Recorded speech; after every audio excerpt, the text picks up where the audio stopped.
Assalamualaikum warahmatullahi wabarakatuh. Selamat pagi, siang, sore, malam semuanya. Balik lagi di channel Dimensi Mimpi. Kali ini saya akan membawakan cerita kepada kalian, cerita dari Mas Restu Wiraatmaja yang berjudul Ngunduh Jiwa. Dan video ini adalah cerita part satunya, karena nanti cerita ini akan panjang banget dan sepertinya akan dibagi menjadi 10 part ya. Itulah kira-kira.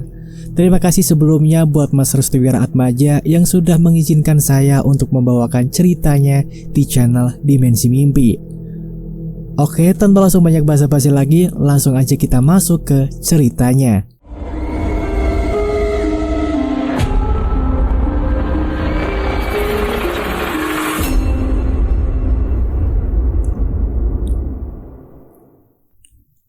Sudah 7 orang wanita meninggal dunia dalam 1 bulan.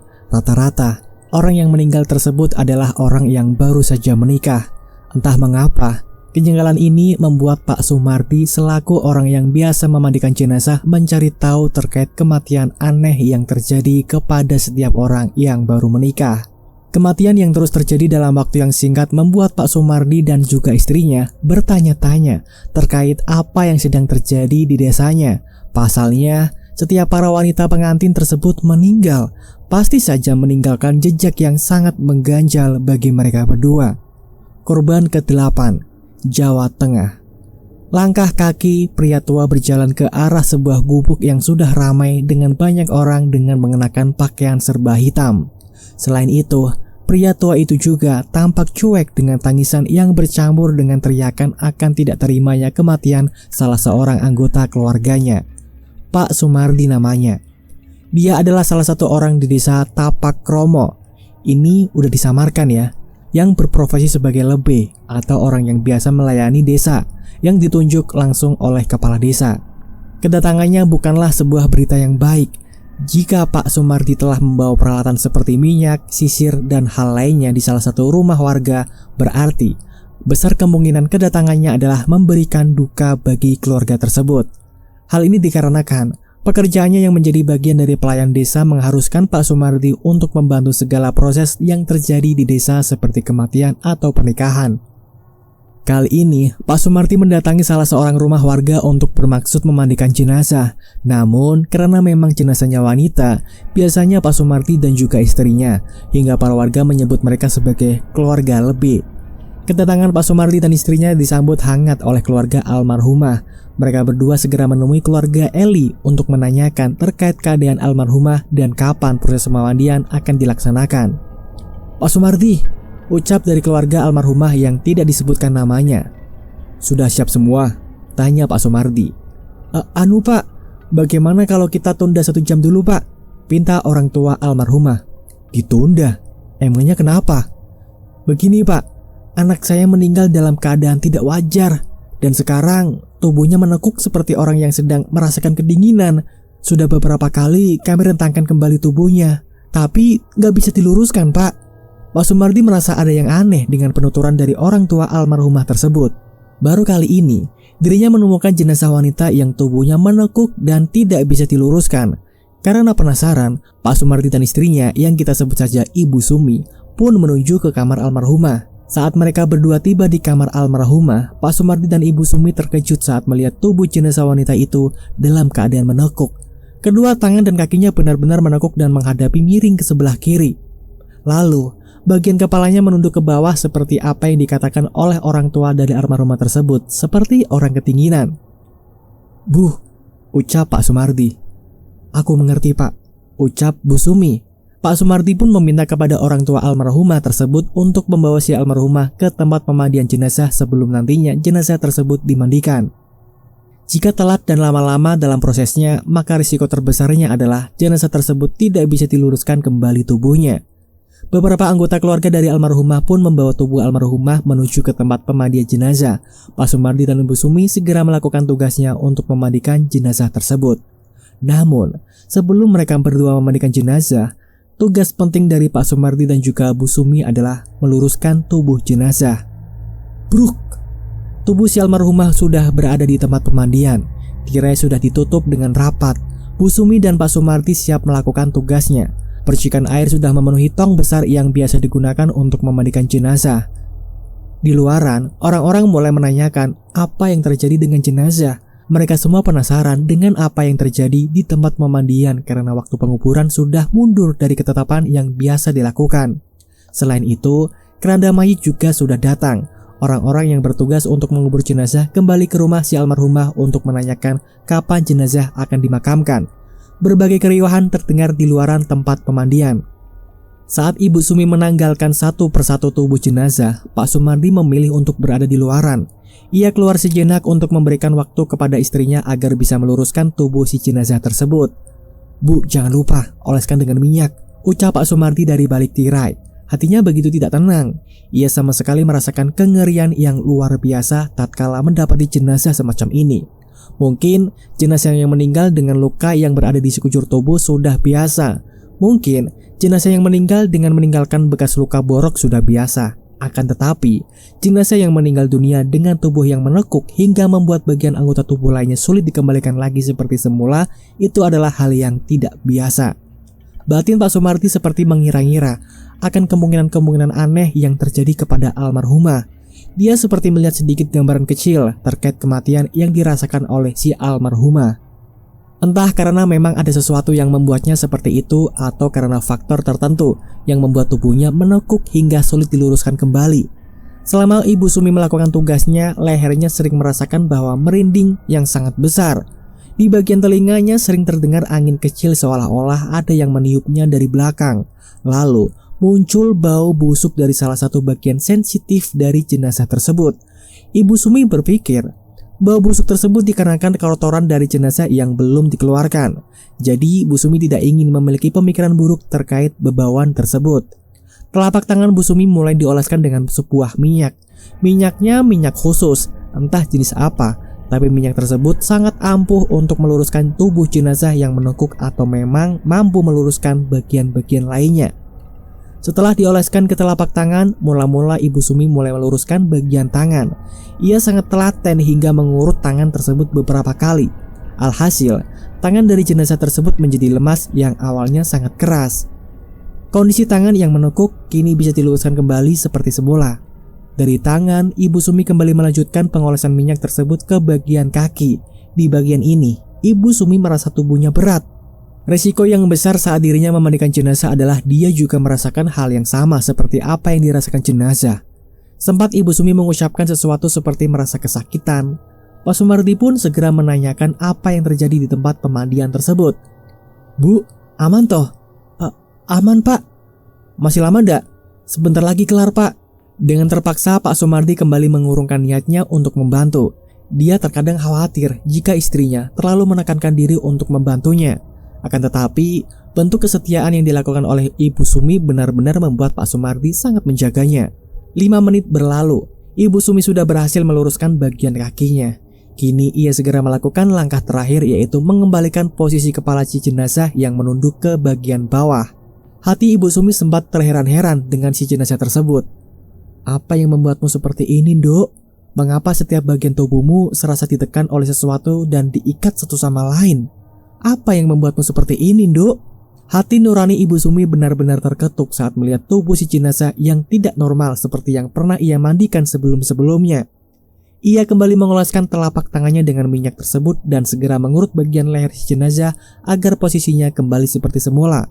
Saat dimana jemari-jemarinya mengurut leher si jenazah, tiba-tiba leher Bu Sumi seperti ditekan oleh sesuatu hingga dirinya merasa kesakitan. "Astagfirullah, leherku!"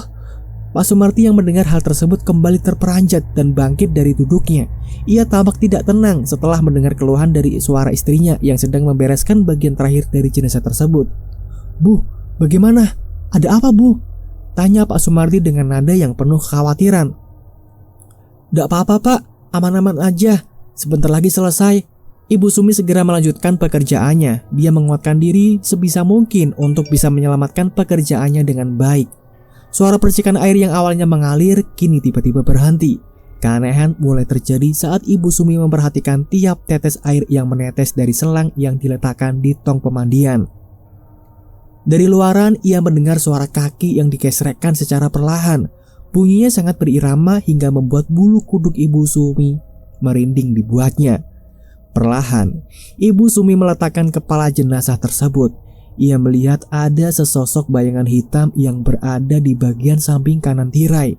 Ibu Sumi paham betul jika suaminya berada di bagian sebelah kiri, sedangkan di bagian kanan adalah bagian yang tidak bisa terjamah oleh siapapun karena lokasinya berdekatan dengan perkebunan, sedangkan bagian kirinya adalah bagian yang bisa dimasuki oleh para warga. Lantunan doa terus-menerus diucapkan oleh Ibu Sumi dalam hati. Bibirnya yang semula kering kini akhirnya terbasahkan dengan air liur mulutnya karena pergerakan dari mulut Ibu Sumi terhadap bacaan doa yang dilantunkannya tanpa suara. Serak, serak, serak. Suara itu tampaknya terhenti saat berada di tempat dekat tirai. Ibu Sumi memperhatikan bentukan kaki dengan cara menundukkan kepalanya ke bawah. Matanya benar-benar jeli saat melihat bagian dari ujung kaki hingga mendapati sebuah keanehan yang terjadi. Bulu kuduknya seakan berdiri lebih dulu sebelum dirinya melihat secara lengkap keseluruhan tubuh seseorang yang tengah berdiri di bagian kanan tirai pemandian. Jantung Ibu Sumi berdegup kencang, nafasnya mulai tidak stabil, bibirnya terus-menerus digerakkan dengan bacaan-bacaan doa untuk memohon perlindungan dari gangguan-gangguan aneh yang sedang dirasakannya. Kedua tangan Ibu Sumi tiba-tiba menjadi lemah saat dirinya mendengar sesuatu dari tempat si jenazah tersebut ditidurkan. Bunyi gerakan tulang yang benar-benar jelas dan penampakan sebuah kaki yang seluruh bagiannya mirip seperti kaki jenazah tersebut. Krak! Krak! 2 kali suara tulang itu berbunyi seakan-akan telah membuat telinga Ibu Sumi enggan mendengar apapun lagi. Ia tahu suara itu benar-benar dari si jenazah. Seakan menaklukkan rasa takutnya, Ibu Sumi memberanikan diri mengangkat wajahnya ke atas. Dan apa yang terjadi, teman-teman? Posisi wajah dari jenazah tersebut telah menghadap ke arah Ibu Sumi. Jenazah tersebut seperti memelintir lehernya sedikit sehingga mampu melihat tubuh Ibu Sumi secara langsung yang sedang memantau hal lain di sekitarnya. Sorot matanya yang awalnya terpejam, kini tatapannya menatap tajam ke arah Ibu Sumi dengan tatapan yang sangat mengerikan. Ibu Sumi langsung berteriak karena itu. Ia kemudian menutupi wajahnya dengan kedua tangan, menjatuhkan diri di dekat tirai hingga membuat tirai bergerak karena tertimpa beban berat tubuh Bu Sumi. Teriakan itu pun membuat Pak Sumardi langsung menerobos masuk ke dalam tempat pemandian. Ia terkejut saat melihat istrinya sudah menutup wajahnya dengan kedua tangan sembari mengatakan, "Jangan ganggu aku, kamu sudah mati, kamu sudah tidak ada di dunia." "Bu, Ibu, ada apa?" Pak Sumardi segera menutup jenazah tersebut menggunakan kain jarik. Ia tidak mau jika kedatangan kehebohan ini mengundang banyak orang. Dan jika itu terjadi, Pak Sumardi telah menjaga kehormatan jenazah sebagaimana mestinya. Dan benar saja, kepanikan yang dirasakan oleh Ibu Sumi ternyata mengundang keluarga dari jenazah tersebut. Mereka kemudian berbondong-bondong untuk mendatangi lokasi pemandian jenazah. Kedatangan mereka membuat Pak Sumardi semakin tidak tenang. Proses pemandian jenazah ini benar-benar kacau karena keanehan yang terjadi terus-menerus meneror Ibu Sumi.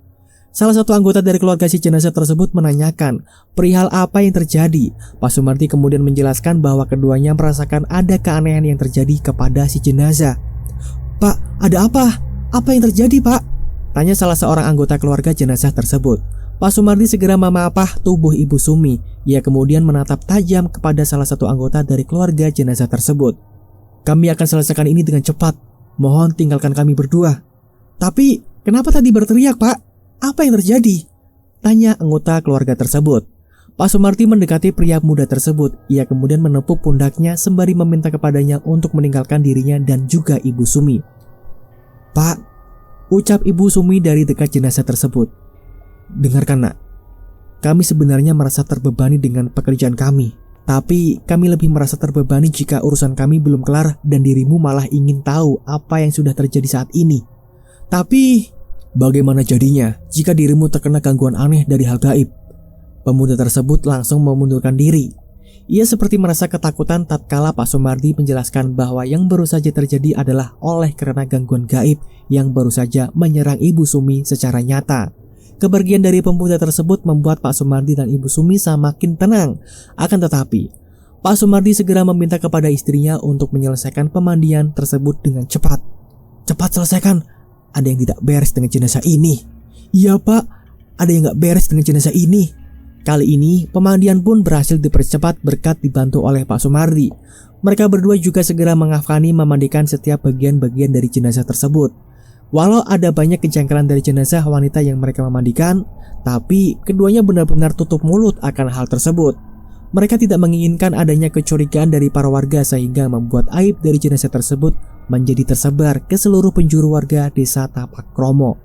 Langkah selanjutnya, mereka berdua segera mengafani jenazah si wanita tersebut. Dengan telatennya, Ibu Sumi membungkus bagian-bagian tubuh dari jenazah wanita tersebut dengan hati-hati. Ia memastikan jika seluruh tubuh jenazah wanita tersebut tertutup rapat. Setelah usai mengafani, jenazah tersebut kemudian disolatkan. Banyak para warga yang sudah menunggu. Mereka segera memasuki rumah untuk menyolatkan si jenazah tersebut. Dari kejauhan, Pak Sumardi dan Ibu Sumi hanya terduduk diam. Keduanya benar-benar merasa ada lelah dan pegal setelah melakukan semua proses itu. Sebelum jenazah dibawa menuju ke pemakaman, Pak Sumardi menanyakan kepada Ibu Sumi terkait apa yang baru saja terjadi sampai dirinya merasa ketakutan. Padahal Ibu Sumi terbilang sudah berpengalaman sama seperti Pak Sumardi. Namun dilihat dari raut wajah yang tergambarkan saat itu, wajah Ibu Sumi terlihat sangat pucat dan penuh tekanan. "Apa yang aneh dari jenazah wanita itu, Bu?" tanya Pak Sumardi. "Aku mendapati banyak keanehan di tiap tubuh jenazah wanita itu. Dimulai dengan tubuhnya yang menekuk serta aura merinding yang begitu kuat. Semuanya terasa dalam waktu yang bersamaan," jelas Ibu Sumi kepada Pak Sumardi. "Lalu, mengapa Ibu berteriak?" Arwah jenazah wanita tersebut hadir saat proses pelurusan bagian kepala sedang dilakukan. Dan bersamaan dengan itu, terdengar sesuatu yang aneh," ucap Ibu Sumi. "Sesuatu yang aneh?" "Benar, seperti suara bebunyian tulang yang dipatahkan dalam waktu sekejap." Suara bebunyian tersebut masih terngiang-ngiang di telinga Ibu Sumi. Bagaimana tidak, setelah suara itu muncul, Ibu Sumi sempat terkejut tatkala melihat bagian kepala dari jenazah tersebut berbalik ke arahnya. Bisa dikatakan bagian kepalanya berbalik dari tubuh aslinya. Atas ketakutan tersebut, Ibu Sumi hanya terdiam. Ia bersama dengan Pak Sumardi hanya menunggu di hadapan rumah duka sampai jenazah tersebut dimakamkan. Setelah jenazah disolatkan, jenazah tersebut kemudian dimasukkan ke dalam keranda lalu dibawa menuju ke pemakaman oleh para warga dan keluarga jenazah sembari mengaungkan kalimat tarjih. Malam hari setelah pemakaman jenazah tersebut, Ibu Sumi masih melihat suaminya yaitu Pak Sumardi sedang terduduk diam di depan rumah, seperti ada beban yang menyangkut di pikiran suaminya. Ibu Sumi mencoba menanyakan permasalahan yang sedang dipikirkan suaminya. "Tumben ngelamun, Pak, ada apa emangnya?" "Bapak masih ngerasa jangkal aja, Bu. Sudah hampir 8 orang yang meninggal dalam 1 bulan. Tapi anehnya, rata-rata semuanya meninggal masih dalam keadaan pengantin baru, Bu." "Ibu juga mikir gitu, Pak. Apalagi sama yang terakhir ini. Ibu ngerasa pengantin yang baru meninggal ini seperti ada sangkut pautnya sama yang sudah-sudah, Pak." "Hah? Maksud Ibu?" "Ibu selalu mencium bau busuk di daerah kemaluan si wanita tersebut, Pak." "Tidak mungkin juga. Bau busuk tersebut dihasilkan karena hal-hal lain yang bersifat intim. Bau busuknya seperti memang ada yang menaruh bangkai di dalam kemaluan tiap jenazah para pengantin wanita, Pak." Entah mengapa, Ibu Sumi serasa ada yang aneh dengan kematian setiap jenazah pengantin wanita yang biasa ia dan suaminya mandikan. Setiap kematian dari pengantin wanita tersebut seperti terikat satu sama lain dan memiliki benang merah yang sama, yaitu bau busuk pada bagian kemaluan. Sepertinya kematian ke-8 orang pengantin ini bukanlah kematian yang normal.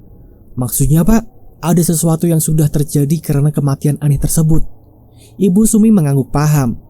Kini dirinya menganggap jika kematian tiap pengantin wanita yang terjadi di desanya bukanlah kematian yang wajar, melainkan kematian yang disebabkan oleh sesuatu yang belum terungkapkan. Semakin malam, hawa dingin di desa Tapak Kromo semakin menusuk ke bagian tubuh hingga menembus ke tulang. Ibu Sumi dan Pak Sumardi segera masuk ke dalam kamarnya. Saat mereka ingin masuk ke kamar, keduanya mendengar suara tangisan dari arah kamar kosong yang dulunya digunakan untuk menyimpan barang-barang bekas dan tak layak pakai, atau kita sebut saja gudang penyimpanan barang. "Pak, denger gak?" "Iya, Bu, Bapak denger. Ada yang nangis dari arah gudang." Keduanya pun berjalan menuju ke arah gudang tempat penyimpanan barang-barang bekas miliknya.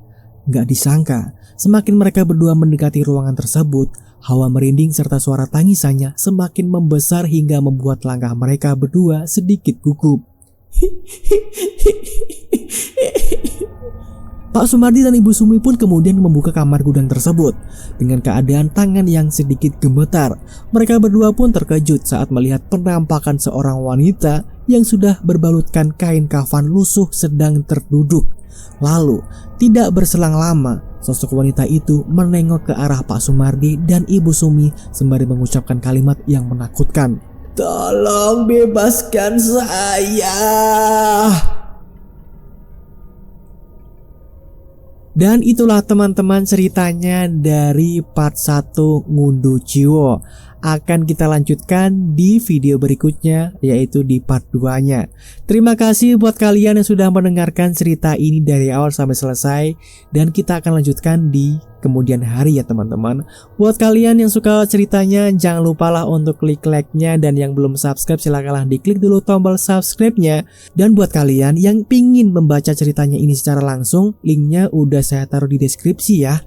Terima kasih semuanya, sampai jumpa di video berikutnya. Wassalamualaikum warahmatullahi wabarakatuh.